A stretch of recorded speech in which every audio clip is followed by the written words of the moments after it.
ქართული სუფრის საგანძური პურის სახლში დღეს დეგუსტაცია მოეწყო. სტუმრებმა 36 სხვადასხვა დასახელების კერძი დააგემოვნეს. მენიუში მივიწყებული კერძებიც მოხვდა, რომლებიც საქართველოს სხვადასხვა კუთხეში, მათ შორის ტაო-კლარჯეთში ექსპედიციის დროს მოიძიეს.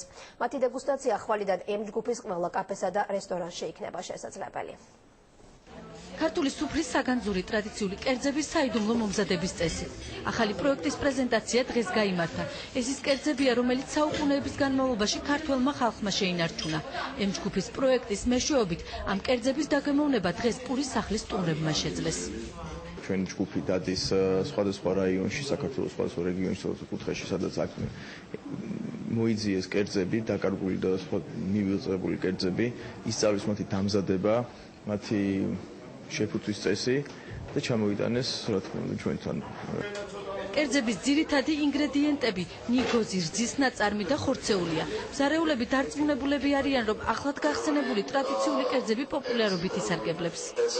დატვირთული არ არის აი ქართული სულელებით, არ არის მძაფრი კერძები და განსხვავებული არის იმით, რომ არის ნატურალური პროდუქტისგან შექმნილი კერძები.